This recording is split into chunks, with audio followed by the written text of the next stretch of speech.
Unfortunately, though, it's also an industry where fakes are rife and counterfeit fragrances are flooding the market. Have a look at these, for example, 6 well-packaged look-alike perfumes. Now, we paid only $30 for all of these this morning. Of course, if they were real, we would have paid well over $300. But this counterfeit industry isn't just about being ripped off. There can also be serious side effects from using these fake fragrances because a lot of them are laced with all sorts of questionable ingredients. And Helen Wellings investigates. Hello. Hi. These are the real perfumes here? Factory seconds. Sorry? Factory seconds. Factory seconds, are they? These are illegal. The multi-million-dollar trade in counterfeit perfumes. It's rife worldwide, and Australian authorities are cracking the whip. Here, arrests during a raid by New South Wales Police Crime Command, which uncovered a Sydney warehouse hiding $1 million worth of fragrances destined for the black market to stock dodgy retailers' shelves, market stalls like this, and online scammers. So were these. These cartons contain 1,200 bottles of counterfeit perfumes, Chanel and Tommy Hilfiger, and they've been imported into Australia from China, along with masses of counterfeit soaps, shampoos and toothpastes. But they won't reach the Australian market because Australian customs have seized the lot, and eventually they'll be destroyed. Australians are some of the biggest perfume spenders in the world. We splurge $430 million a year on women's and men's fragrances. But counterfeit imports keep flooding in. It's estimated around 10% of our purchases are knockoffs, blatant, illegal copies of the genuine perfume. Here's the fake here. There we go. That's the fake.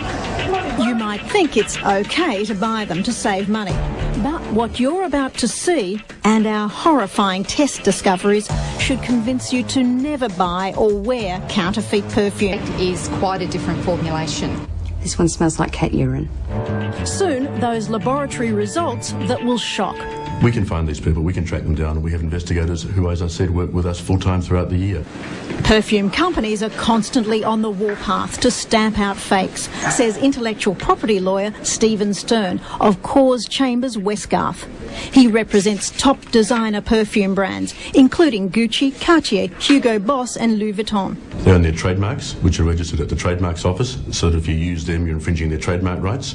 They will often own the registered designs of their bottles, so that if you use the shape of bottle the same as theirs, you will be infringing a registered design. They will own the copyright in their packaging, so that to use that packaging, you'll be infringing their copyright. Factory seconds, are they? Brand owners don't sell factory seconds. That's rubbish. So these are all fake perfumes, the lot of them, selling for around $10, $20, around a tenth of the normal price, and filled with whatever ingredients they might want to put in them. You wouldn't know. These so-called factory seconds are the ones we ingredient tested against the genuine perfumes. The penalties for supplying counterfeits? With a maximum fine of $50,000 per offence, the total fines could be enormous. And in addition to the fines, you're also facing imprisonment, maximum of 2 years per offence.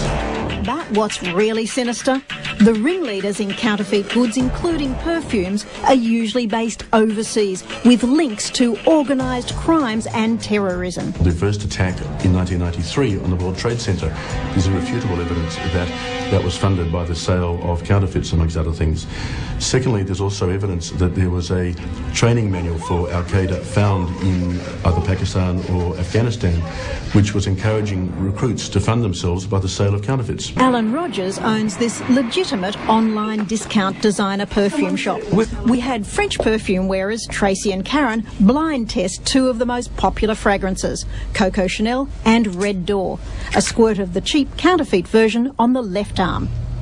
No, that one's gone. Completely gone from me. It smells like cat wee. So how did you... The genuine perfumes on their right arms. 2 hours later, the fakes had either disappeared or still smelt vile. The one up here is completely gone. There's nothing there at all. That's the Red Door. Yep, nothing at all. The fake Red Door. Yeah. And down here, it smells very much like toilet spray. The real ones? The real ones are beautiful.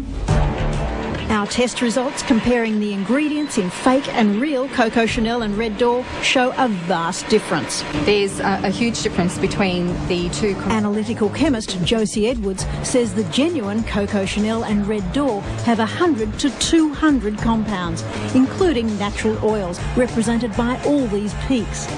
Now compare the genuine Coco Chanel profile with the counterfeit, the genuine Red Door with the fake. The fakes have a fraction of the ingredients. So not only has various compounds been omitted, they're there at much lower concentration as well.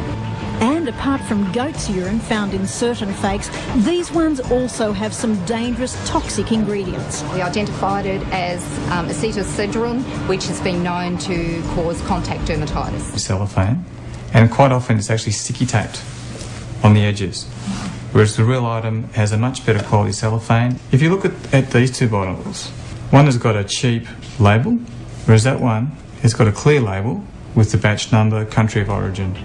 And the genuine packs are embossed. The fakes have a flat label.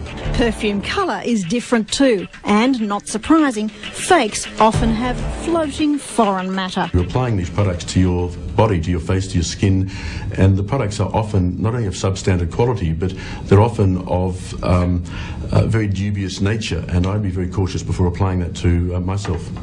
Absolutely, that's some good advice, and additional details on that story can be found on our website at 7.com.au/todaytonight, or you can give us a call.